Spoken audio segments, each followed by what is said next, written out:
Assalamualaikum warahmatullahi wabarakatuh. Waalaikumsalam. Para pemirsa sekalian,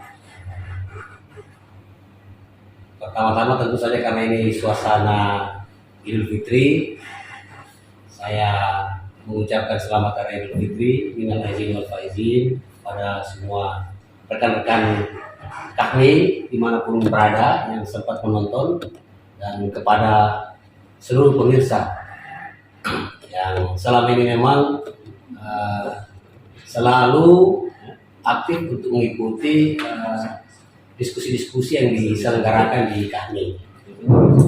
Jadi pada malam hari ini agak berbeda jika biasanya kita diskusinya itu di sekretariat kami. Malam ini kita outdoor, ini meskipun ruangan tapi istilahnya outdoor, dan tema yang kita bedah juga malam ini adalah tema yang selama ini memang menjadi isu penting karena dia menjadi agenda besar dari seluruh warga masyarakat yang ada di Kepulauan Buton, yaitu soal pembentukan Provinsi Kepulauan Buton.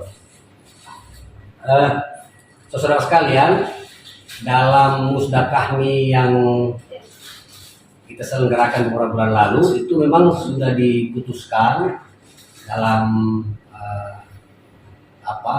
rekomendasi eksternal bahwa kami akan mengambil posisi dan menjadikan isu pembentukan Provinsi Kepulauan Buton ini sebagai prioritas tema dan agenda. Jadi dalam beberapa bulan ini kita memang sudah menjaring rambu-rambu pemikiran, terutama kami dari Dewan Pakar, untuk menyiapkan agenda aksi sambil kita mengamati situasi politik yang ada. Dan malam hari ini tamu kita, jadi sebenarnya kami yang tamu ini agak kebalik, orang yang menurut saya secara subjektif pribadi, orang yang memang paling kita tunggu sebenarnya untuk bicara soal ini, karena beliau memang selama ini juga belum pikiran-pikirannya kita butuhkan karena paling memahami sebenarnya persoalan ini. Beliau adalah Bapak Dr. Haji MZ Amirul Tani MSI. Assalamualaikum Pak. Waalaikumsalam. Saya panggil abang aja gitu. Ya. Nah, beliau ini seperti kita tahu semua mantan wali kota 2 periode. Wali kota pertama ya setelah Kota Bau menjadi daerah otonom secara definitif, dan wali kota pertama juga yang terpilih lewat pemilihan secara langsung. Setelah itu beliau pernah menjadi anggota DPR Komisi 2 yang membidangi soal ini, dan sekarang menjadi anggota DPD, sehingga saya mengikuti dari jauh. Beliau sangat paham dan mengikuti nih dinamika yang ada, dan menjadi aktor yang sebenarnya paling intens terlibat dalam persoalan ini, yang saya kira publik memang harus mendengarkan apa yang perlu disampaikan oleh beliau menyangkut agenda kita ini ke depan. Saya kira itu pembukaan dari saya. Saya lanjut ini Bang. Jadi ini ketika rencana diskusi malam ini itu dipublish di beberapa media, memang ada semacam pesimis tanggapan dari beberapa pihak. Saya sudah respon juga. Mengingat begini, ini sudah 2 dasawarsa. Ya. Perjuangan untuk bagaimana Provinsi Kepulauan Buton, sudah berganti nama juga dari Buton Raya sekarang Kepulauan Buton. Jadi ada semacam pesimisme. Sebagian kok ini sudah terlalu lama. Menurut kita, kira-kira menurut Abang, ini seberapa prospek sih ini kemungkinan ini provinsi bisa terbentuk dilihat dengan bagaimana kondisi konfigurasi politik, kemudian soal moratorium yang alasannya katanya soal pendanaan yang kurang. Menurut Abang seperti apa kira-kira prospeknya? Ya. Terima kasih ya. Saya dikejutkan dengan kehadiran oleh saya bilang adik-adik yang saya kenal. Dulunya ini aktivis HMI, sekarang pasti menjadi keluarga besar kami. Saya memberikan apresiasi dan saya diajak untuk kita bincang-bincang terkait dengan isu yang sudah lama sekali didapatkan oleh khususnya masyarakat Buton yang mungkin dalam konteks Kepulauan Buton yang seperti sekarang ini. Saya katakan bahwa yang pertama bahwa Kepulauan Buton yang dulunya Buton Raya itu harusnya menjadi suatu keharusan. Kalau kita kembali pada latar belakang daripada bagaimana kita menjadi bagian daripada Republik itu untuk memajukan kesejahteraan umum, tentunya kendala-kendala yang seperti rentang kendali itu harus menjadi suatu alasan untuk kita mendekatkan rentang kendali. Sulawesi Tenggara yang begitu luas sekarang 17 kabupaten itu sangat terasa rentang kendali. Kalau ibu kotanya Kendari. Nah, Kepulauan Buton ini orientasinya ini bukan ke Kendari. Itu bisa kita lihat dari gerak dinamika baik itu orang maupun barang tidak berorientasi di pusat pemerintahan provinsi. Sehingga tepat sekali kalau dari dulu daerah Buton Raya yang sekarang Buton itu diwacanakan untuk menjadi satu provinsi.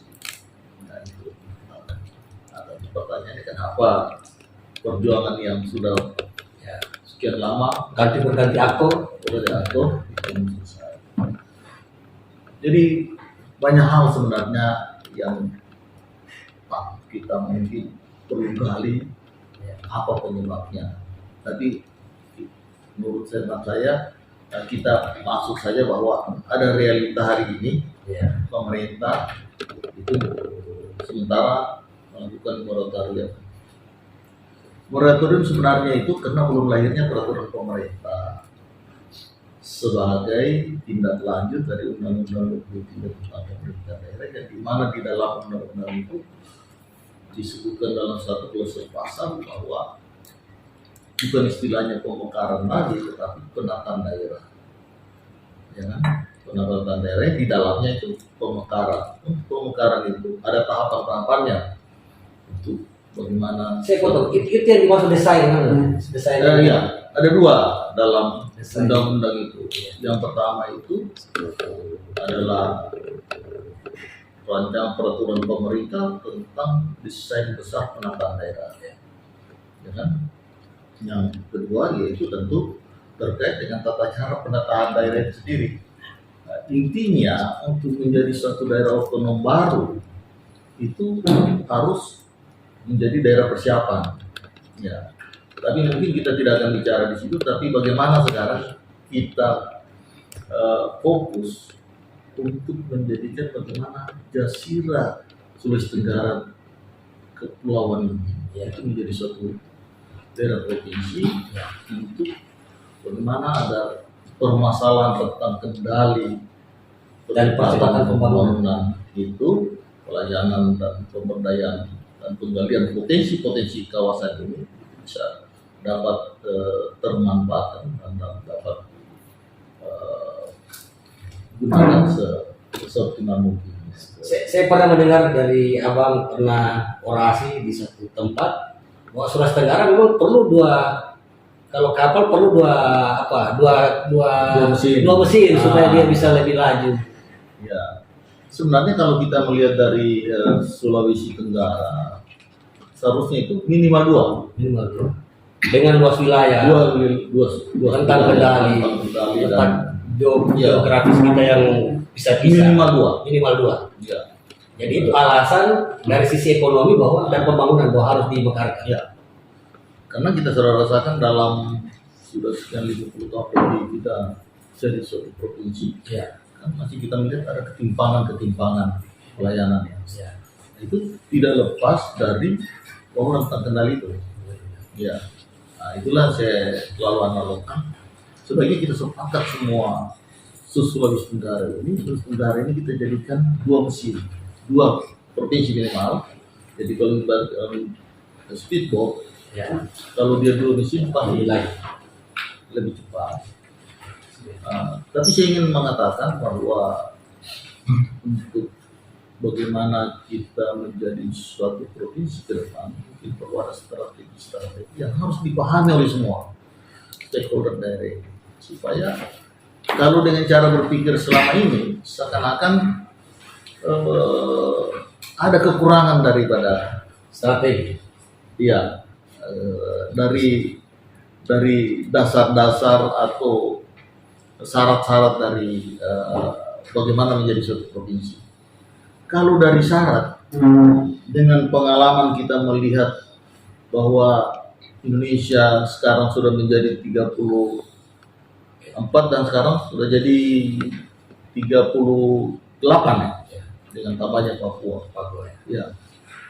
Itu kalau kita lihat dari syarat administrasi maupun potensi wilayah dan berbagai alasan-alasan termasuk pertahanan keamanan, sebenarnya kita itu jauh lebih unggul dari provinsi-provinsi yang sudah dimekarkan dari beberapa tahun selama ini.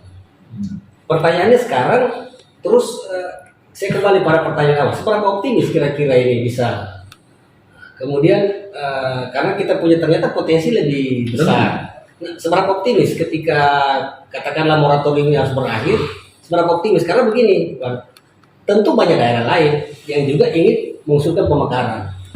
Pertanyaan saya, apa yang menyebabkan Kepulauan Buton ini kemudian dia ketika moratorium dicabut dia menjadi prioritas? Kan nggak mungkin seluruhnya bisa terakomodasi usulan itu. Ya, saya dengar ada puluhan katanya. Ya, sekarang ini sudah 300 lebih ya, usulan pemekaran. Tapi saya ingin kembali pada pengalaman saya di Komisi 2 DPR. Ketika kita membahas rancangan peraturan pemerintah, di mana pemerintah mengkonsultasikan rancangan itu terhadap para DPR di Komisi 2, Indonesia itu untuk pada tahun 2015 itu kita bahas, itu pada tahun 2025 Indonesia itu dirancang sampai dengan 50 provinsi, 60 lebih pada waktu itu. Dengan catatan Indonesia itu dibagi dari beberapa klaster, ya, klaster Jawa, klaster Sumatera, klaster Sulawesi, klaster Kalimantan, klaster Papua. Di klaster Sulawesi itu kita Sulawesi Tenggara. Jadi pada waktu itu ketika pemerintah mengajukan rancangan peraturan pemerintah tentang desain besar penataan daerah, klaster Sulawesi itu hanya 2, Sulawesi Selatan dan Sulawesi Utara. Oleh sebab itu ketika kami berada di Komisi 2 itu mengajukan usulan. saya dengar apa menjadi penginisiatif begitu? Ya, untuk membicarakan agar di rancangan peraturan pemerintah itu kenapa Sulawesi hanya the cluster Sulawesi hanya 2. Ya, oleh sebab itu pada waktu itu Menteri dalam negeri Pak Cahyo, ya, akhirnya bisa menerima bahwa cluster Sulawesi ditambah lagi 1. Berarti sudah masuk dalam desain nasional. Sudah ada desain itu Sulawesi Tenggara. pemekaran. Sayangnya peraturan pemerintahnya belum keluar sehingga itu menjadi alasan belum bisa diimplementasikan. Nah, kalau kita lihat dari syarat-syarat yang termuat di dalam rancangan itu, kita sudah sangat memenuhi. Tapi mungkin perlu menjadi catatan penting dari kita kalau kita melihat kondisi kekinian. Kondisi kekinian kita ini, kita dulu sudah sepakat bahwa Bau-Bau itu sebagai ibu kota. Ya. Dengan catatan-catatan yang kita dulu sampaikan seluruh komponen pada waktu itu, karena Bau-Bau dulu pernah menjadi ibu kota Kabupaten Buton, dengan berbagai sarana prasarana yang ada memadai, sudah sebenarnya memenuhi syarat dari sisi ketersediaan sarana prasarana pemerintahan. Karena gedung-gedung pemerintah Kabupaten Buton yang ada adalah bisa menjadi syarat dasar untuk bagaimana memulai penyelenggaraan pemerintahan baru. Tapi dalam kondisi kekinian, tentu ini menjadi catatan. Kondisi Bau-Bau maksudnya. kondisi ibu kota yang kita sudah sepakati. Persiapan untuk ibu kota. Ya, Ketersediaan ruang, ketersediaan ruang sarana sebenarnya prasarana.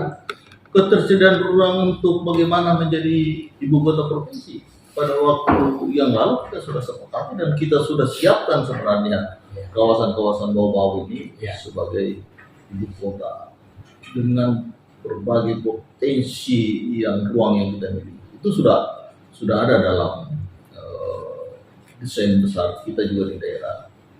Tetapi kekiniannya kalau kita lihat, kalau sebentar kita jadi, di mana kantor gubernurnya? Yang dulu kita persiapkan itu kantor bupati. Yang lama itu sangat besar.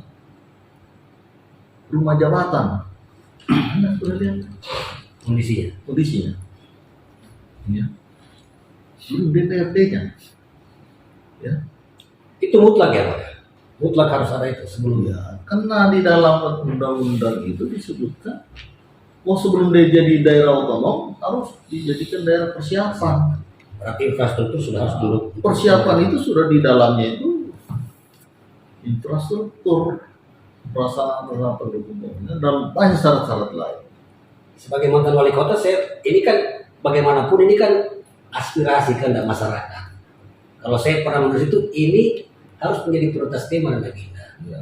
Kira-kira bagaimana nih dengan ketersediaan ruang? Ada nggak yang bisa kita? Kalau bawah-bawah itu sangat memungkinkan, karena bawah-bawah itu dulu kita bagi ruangnya itu, jadi harus beda dengan kota-kota lain yang rata, tidak ini kota bertingkat. Ya. Sebenarnya kota bawah ini sampai bertingkat 7 kalau kita tata.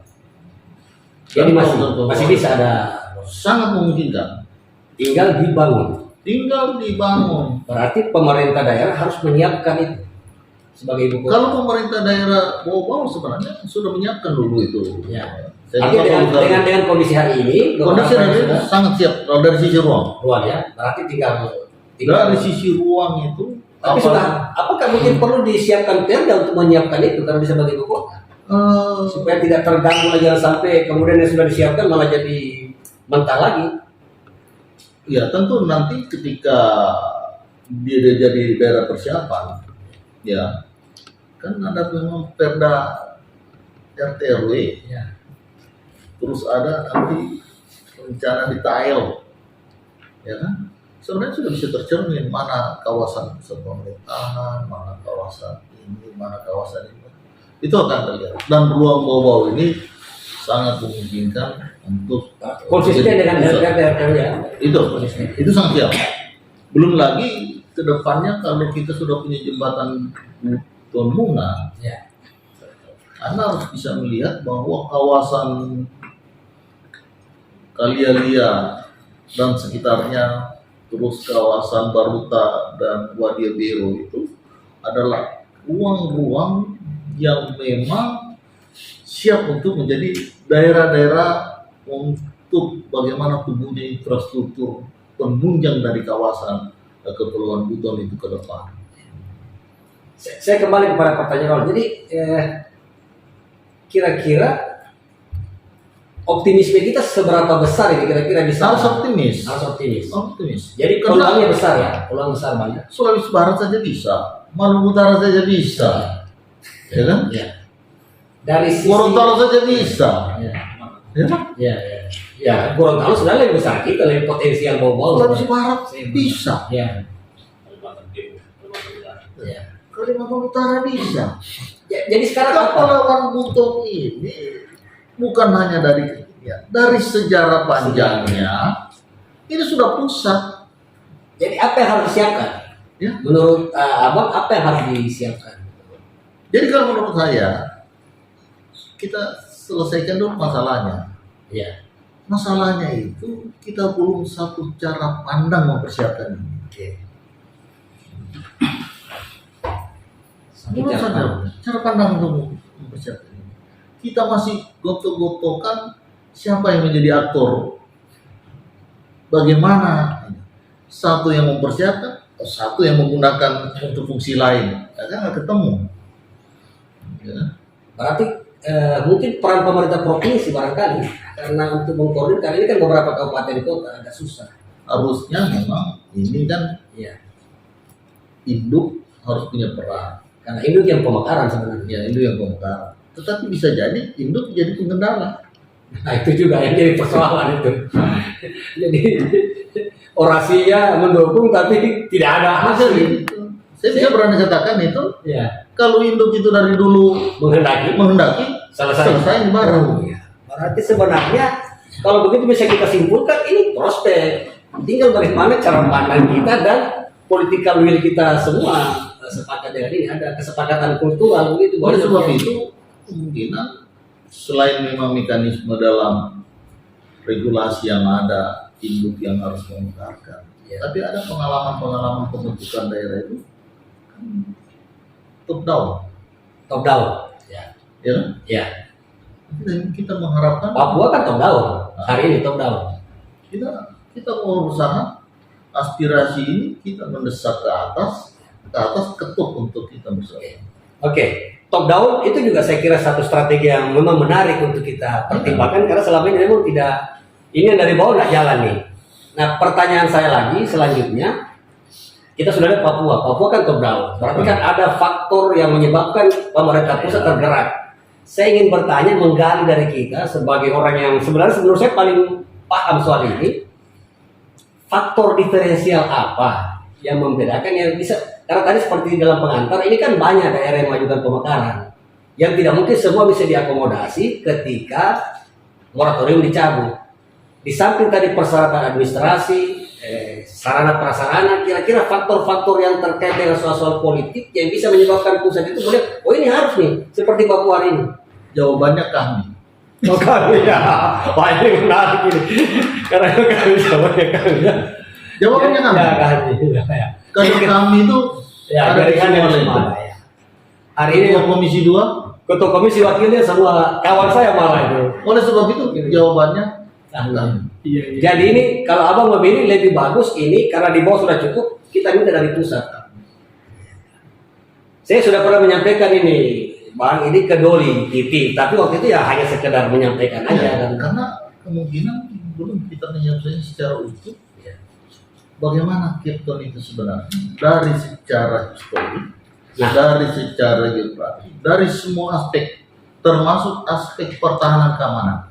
ya, ini pertahanan keamanan menarik. Tapi saya mau kembali ke aspek itu historis, karena ini variabel yang menurut saya kalau kita baca semua risalah yang kita persiapkan usulan itu tidak masuk lebih pada sosial ekonomi. Seberapa penting menurut abang ini kesejarahan, faktor geopolitik? Kan sejarah secara historik itu kan peran yang mendasar sampai suatu kawasan itu mempunyai peran-peran kesejarahan.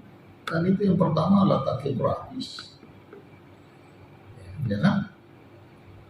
Letak geografis, Ya. ya kan? Sekarang mari kita lihat Kepulauan Buton itu berada di mana? Coba Anda buka peta Indonesia dan lipat peta Indonesia itu. Di lipatan itulah Kepulauan Buton. Dan kalau kita melihat masa depan Indonesia jauh ke depan, itu kawasan timur. Maluku Utara, Papua. Tol laut. Kita berada di kaki depan Sulawesi yang menghadap masa depan Indonesia itu. Itu yang saya maksud tadi Bang. Jadi kan kalau kita bicara kesejarahan, di samping kita pernah jadi kesultanan, satu-satunya mungkin daerah kesultanan yang belum jadi provinsi itu kita. Satu, yang kedua, Buton adalah titik simpul pelayaran nasional dan Iya, yang sangat itu sudah katakan bahwa itu tidak mungkin terjadi kalau bukan letak geografis. dan geografis. Ini yang variabel yang mungkin belum disentuh banyak ya dalam pengusulan kita. Kalau lihat itu orang Buton, ya, kita ini semua orang Buton. Ya. Ini kita punya famili, tetapi ada yang keriting, ada yang putih, ada yang apa. Berarti ini kawasan pernah menjadi titik pertemuan dari peradaban masa lalu yang sebenarnya kalau kita tetap bagaimana mendesain daerah ini sebagai titik pusat pertemuan peradaban, ya ini tidak kecil peranannya. Tapi untuk memerankan itu dia harus jadi provinsi. Tapi kalau dia masih di bagian dari suatu daerah dengan Sulawesi Tenggara di mana rentang kendalinya, saya kira tetap kondisinya yang sistem. Istilahnya tidak mungkin sesama biskopo saling mendahului. Kalau di sana belum jalan ya kita ada, karena potensi mungkin kita. Kan APBD dihitung di awal itu dihitung kepala, ya kan? Kepalanya kita Sulawesi Tenggara ini tidak sampai 3 juta. Nah, terus persoalan untuk membiayai luas wilayah yang luas seperti ini, tidak mungkin dengan hitungan DAU itu bisa menyelesaikan persoalan ini. Kemandirian daerah ya. Iya, tidak bisa. Coba lihat. Kita punya aspal, tapi jalan kita antara titik-titik kawasan strategis dan potensial kawasan ini belum teraspal. Artinya mengandalkan DAU tidak mungkin. Bagaimana menggali potensi kita ya? Jadi cara berpikir kita, dia harus jadi satu provinsi. Kendalanya dalam pengalaman sekian tahun ini sudah berbagai cara ditempuh, tetapi dengan cara yang ditempuh dan belum kau, berarti ada persoalan yang mungkin kita tidak bisa bicarakan di sini. Nah, tetapi saya mendengar dari awal tadi ini menjadi bagian dari rekomendasi untuk kami mengambil peran itu. Oleh sebab itu saya katakan, kalau dia mau cepat, kita harap kami kerja.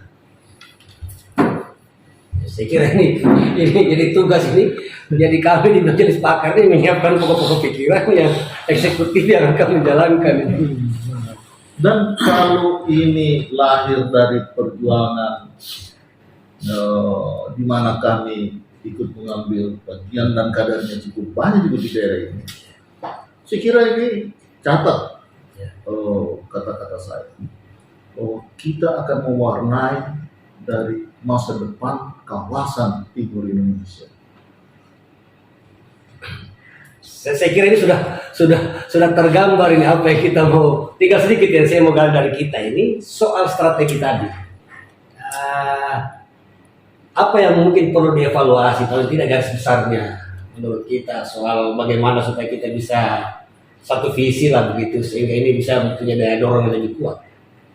Jadi kalau menurut saya kita punya satu cara pandang semua stakeholder. Semua stakeholder. Jangan ada yang mau di depan terus, tapi coba tengok juga. Mungkin ada orang di belakang yang bisa kita ajar bersama-sama untuk Kebersamaan. Membahasakan ini. Ya. Saya kira ini memang ini akan jalan mungkin karena agak politis sih pendekatannya selama yang saya bisa bertemu. Kalau kita bawa pada pendekatan kultural mungkin akan lebih bagus barangkali. Iya, secara kultural dan tetap kita harus berbicara bagaimana peran kewilayahan kawasan ini ketika dia jadi provinsi. Ingat itu bahwa kita itu berada di Alki 3.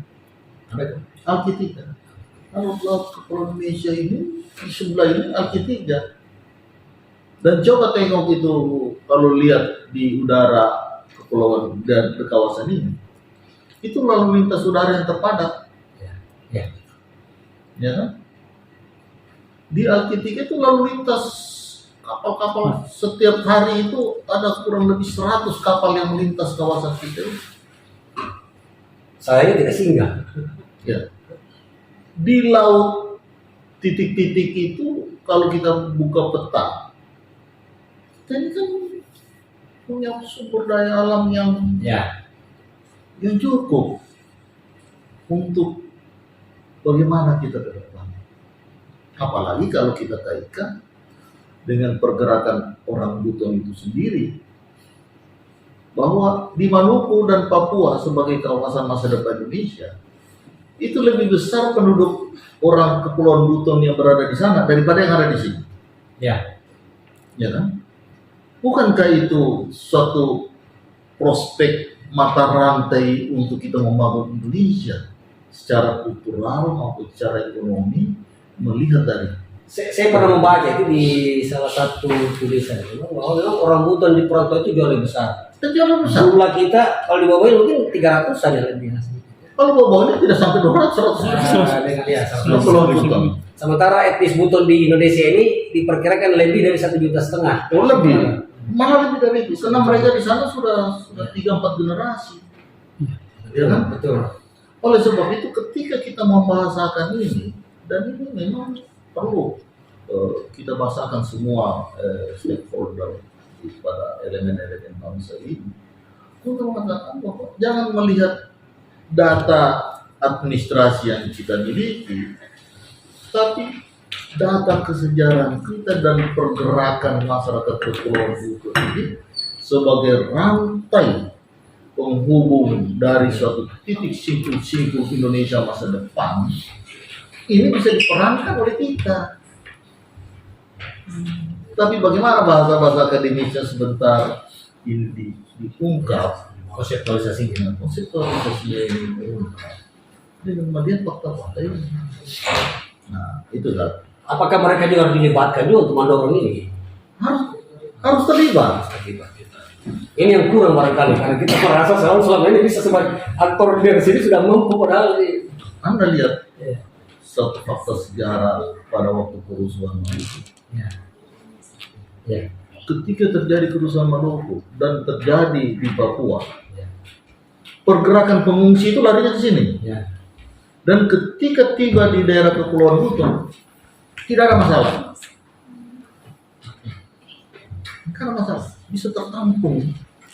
Padahal itu dengan keterbatasan kondisi kawasan ini, tetapi bisa menampung suatu dinamika terjadinya kerusuhan di sana dan di sini tidak terjadi apa-apa. Ya kan? Ini kan berarti ada kekuatan yang sebenarnya bisa kita bahasakan dalam suatu konsep-konsep bagaimana keunggulan kawasan ini menjemput masa depan Indonesia itu yang kita bicarakan. Saya mau pertanyaan sedikit tadi soal strategi top down. Jadi sejak administrasi tadi sudah disampaikan bahwa itu sudah mengusahakan. Dari sisi potensi kita malah lebih unggul dari beberapa daerah lain. Ada faktor-faktor lain untuk bisa secara politis sehingga ini top down itu bisa lebih cepat untuk daya dorong kira-kira. Oleh sebab itu saya katakan kami Harus mendorong. harus bisa. Yang saya maksud mungkin faktor kesejarahannya juga perlu diungkapkan. Iya, karena pembentukan suatu daerah itu adalah kewenangan presiden. Ya. Presiden kan suatu fakta kesejarahan. Papua langsung jadi 4 tambah 4 Dalam keadaan moratorium malah. dalam keadaan moratorium. Ya kan? Satu lagi yang saya mau ini yang mungkin perlu dijelaskan. Kita juga sudah pernah diskusi dan saya juga mendengar di channel-channel YouTube itu soal moratorium. Katanya ini tidak lama lagi akan dibuka. Artinya bagaimana melihat dinamika di pemerintah pusat dan di DPR, di parlemen. Kira-kira moratorium ini kapan ini bisa? Nah, jadi kalau kita diskusi dengan pemerintah, konstitusi kita tidak ada yang melarang untuk terkait dengan pemekaran, karena konstitusi kita jelas bahwa Indonesia itu dibagi provinsi dibagi kabupaten dan kota, dan di situ tidak ada batas, ya kan?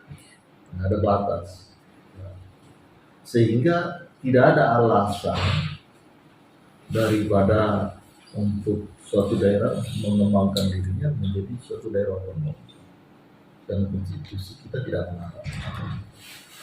Kemudian yang kedua, kalau moratorium itu dicabut, sementara catatan yang sudah ada di Kementerian Dalam Negeri pada 300 lebih, ya kan?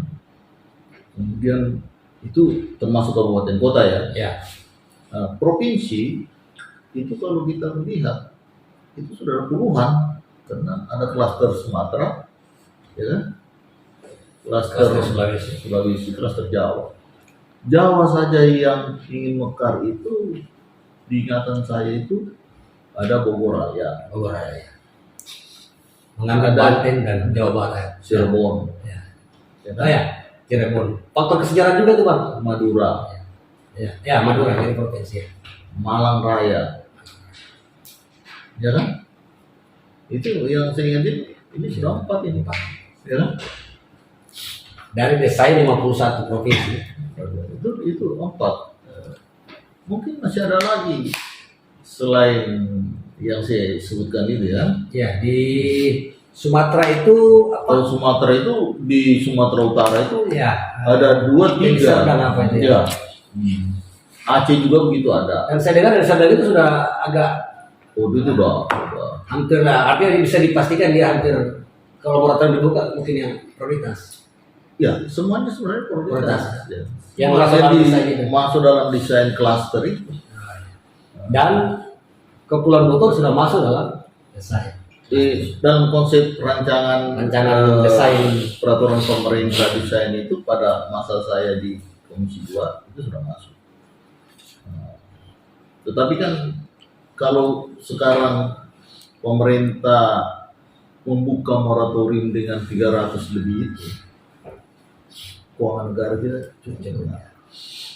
itu yang saya maksud Bang tadi. Ketika ini ada peluang, bagaimana Kepulauan Bogor ini bisa jadi prioritas. Oleh sebab itu kita katakan kalau dia mau melalui mekanisme normal, Berat ya, lama. ya mungkin cukup berat. Tapi kalau kita melalui suatu langkah-langkah politis yang lain dengan melihat faktor-faktor kesejahteraan, potensi dan peluang dan keuntungan kawasan sekitarnya ini untuk kita bisa maju untuk menjawab tantangan-tantangan masa depan, saya kira bisa menjadi pertimbangan prioritas untuk kawasan. Mulai kita cerita dari aspek kesejahteraan dan sebagainya.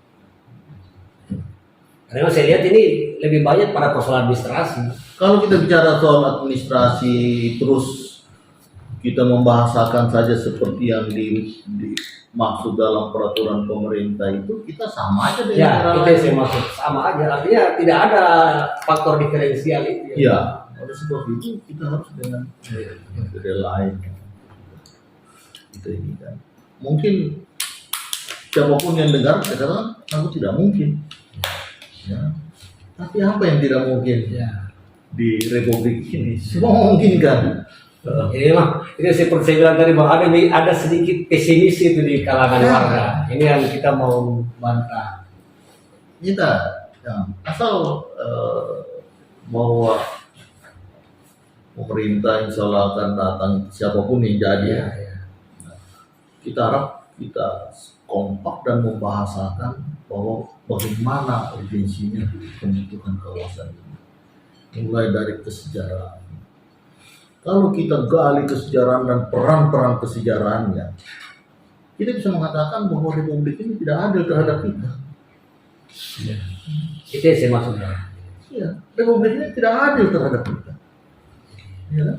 Jadi kita tidak bisa hanya berkutat pada soal administrasi. Semua administrasi yang ada di Semua daerah kawasan punya, ini. ya. Semua daerah punya. Tapi kita harus bisa menyerahkan Republik. Ya. Kita ini adalah bagian yang ikut menentukan pada awal-awal untuk bagaimana Nusantara ini menjadi satu kesatuan yang sekarang yang kayak ini. Ya kan? Dan kita belum memperoleh ini keadilan politik dari sisi Politik untuk kita harus sedikit kita keluar dari jalur-jalur syarat administrasi yang digunakan itu untuk dengan bahasa-bahasa yang kedua, kita bisa melihat kekinian bahwa di mana kawasan-kawasan potensial di Nusantara ini, khususnya di daerah pesisir, ya. ada benang merahnya orang-orang kita untuk menjaga bibit-bibit pantai Nusantara ini. Itu kami lah yang harapkan itu bisa ini. Termasuk kalau ini jadi satu pusat pemerintahan di Kota Bau-Bau, dia jadi pusat pertumbuhan, itu juga akan mendorong peningkatan kapasitas ekonomi nasional. Sebenarnya Bobo ini sudah siap untuk menjadi ibu kota dari kawasan itu. Kalau strategi yang pernah kita desain, Ya. kita dulu. Ya. Ya. Kalau tapi nanti lain Ya. cerita lain nanti saya ceritakan bagaimana desainnya. Ya. Berat. Masukan buat kami. Ya. Ya. Saya kira ini terakhir karena sudah cukup di ya. Kita mungkin ada pesan soal ini kepada warga masyarakat sebelum kita akhiri ini. Ya, pesan saya jangan kita pesimis. Tetap tanamkan semua sifat optimisme dari seluruh komponen warga Cape Town ini. Karena tiap perjuangan itu bukan saja karena syarat-syarat administrasi maupun syarat-syarat lain, tapi insya Allah kalau kita optimis didukung dengan doa untuk Tuhan memberikan kemudahan dalam perjuangan ini, saya kira mengambil kebijakan pada tingkat pusat, insya Allah. Saya tambahkan satu lagi nih yang agak terlupa. Momentum 2024, seberapa strategis untuk mengambil jalur atas itu tadi, top down, bisa nggak dimanfaatkan momentum? Saya kira kita tidak usah terlalu mengharap dengan janji-janji politik untuk menghadapi 2024. Tetapi kita serahkan siapapun yang jadi adalah putra-putra Indonesia terbaik. Dan nanti ketika sudah duduk, kita akan bicarakan bahwa kita ini bagian daripada yang terlupakan di dalam bagaimana membangun Indonesia yang seutuhnya. Kawasan Timur adalah masa depan Indonesia dan penghubung daripada kawasan masa depan Indonesia salah satunya adalah Kepulauan Buton. Dan itu kalau dibaca dengan jernih, maka siapapun dia, insya Allah pasti dia akan mengatakan itu betul, dan Kepulauan Buton itu harus menjadi suatu daerah provinsi. Gimana menjadi kawasan ini? Minta maaf kalau hanya tingkat Koramil yang berada di situ. Nggak mungkin kawasan yang strategis ini hanya tingkat Dandim atau Kapolres.